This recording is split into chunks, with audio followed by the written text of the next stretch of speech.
So the next read aloud, and I haven't done this in a minute, but we're going back to an author that we just finished reading a book by. We just finished Dragons in the Waters.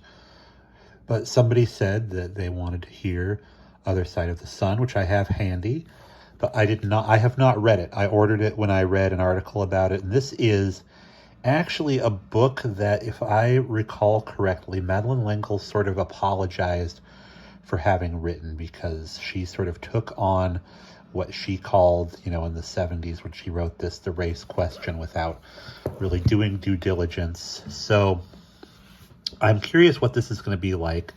If this is a book like Peter Pan, where I'm going to regret it once I've started and cut large swaths from it. Like I said, I have not read this book. I'm just very, very curious about it, and one of you listeners was curious too, so let's read the back. Innocence lost. In 1910, Stella, a young Englishwoman, married into the aristocratic Rainier family. That's Simon's family from Dragons in the Waters, and went to await her husband away on an assignment at the family estate on the coastal dunes of South Carolina. At first, her new family seemed quite normal, but Stella soon discovered violent hatred, cruel racism, and spiritual superstition lurking beneath the surface.